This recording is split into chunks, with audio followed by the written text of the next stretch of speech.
fastest hour of great real estate information. We've been talking to Ken Pitlick and his lovely wife Michelle, who's there nodding her head everything he says. I'm sure that doesn't happen to him. No. With Exit Bay Area Houston Realty, and his partner Larry Corona, who's had some great real estate information on commercial real estate investment. So pleased to have you back on the show and back with us. This final segment goes by so quickly. By the way, no one got the trivia question correct. The question was, last November to this November, are we up or down, and by how much in our housing sales? And the answer is we're down by 10%. So you missed 10.2, according to the Houston Association of Realtors, who keeps track of this kind of stuff. And just by the way, our average home sales price went from $193,500 to over $205,000. So where we might be down a little bit, the actual price of home is going up. So you heard great information from Ken. Hang in there. If it's not an emergency to sell your home now, hang in there, because things are getting better. And that national media is not for your ears. I don't know why they keep broadcasting it. Tune in to 650. It doesn't make any sense to me if it doesn't apply. Don't listen. We turn our attention now to the mortgage side. Renee Sabatier, president of Urban Financial, with he's got his guest Corey behind the glass there. Renee's our sponsor and my good friend and my client, and so proud to have him on the show with us seemingly every week. Thank you, Steve. Renee, what could we do? We hear all this negative stuff, as we call something else. You know what, Steve? Bad news makes headlines. It does. Bad news, wouldn't be news at all, would it? It just doesn't sell unless it's bad news. So how do we bring back consumer confidence, and what's happening in the mortgage business? Talk to me. You know, that's the first step, I think, to stabilize the mortgage market, is to restore consumer confidence. You have to. I mean, there's no way around it.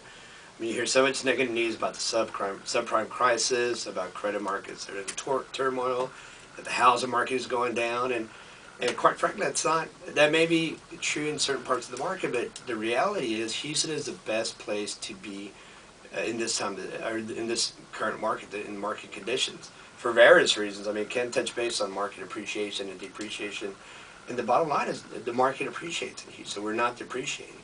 You know, when you consider market appreciation, you think about things. You know, is labor to build a house going to get any less expensive? Is land going to get less expensive? And it's not. So that being said, 5 years from now, the per house you purchase now, it's definitely going to cost you more to rebuild that house. So when you look at, there's all kinds of ways to look at market appreciation. That's probably one of the best ways to really get a hands-on feel for it. But the bottom line is Houston has such a diverse economy that the market here sustains, and that's in the loop.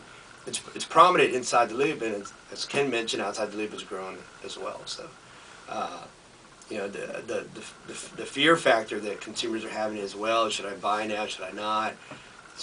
Am I buying at the right price? And that's where you need to partner up with a good experienced realtor like Ken at Exit, who is experienced and knowledgeable that they're going to guide you in the right step. I mean, that's a key fact. That's one of the key factors in considering buying a house. But the reality is, it is a fantastic time to buy, not only because rates are extremely low. I mean, we're talking about 40-year lows. I mean, we have excellent low fixed rates. You have a lot of inventory out there and nice homes to choose from. So you should take your time, and rates are really, really good, and take advantage of it. And in part of the country where the real estate market is booming. So, how important is pre-qualifying in the scheme of things? What can I do to pre-qualify to make sure that mortgage money will be there? Yeah, it's funny you brought that up, because we were talking about when the company opened. Back in 2000, you had a pulse. You can get approved, and you get a loan, and you didn't no credit, no money, no problem. No job, no problem. You would get a loan, but Have now, a desire. yeah, and so you had everybody and their cousin or brother getting into real estate to make a quick buck. So now, what's happening in the market, there's a cleansing in the market. So back to your question about how important it is to get pre-qualified, extremely important. It's not something that you want to take lightly. I would say take your time when you get pre-approved, or make enough time to get yourself pre-qualified. And not only just pre-qualified, get your loan secured.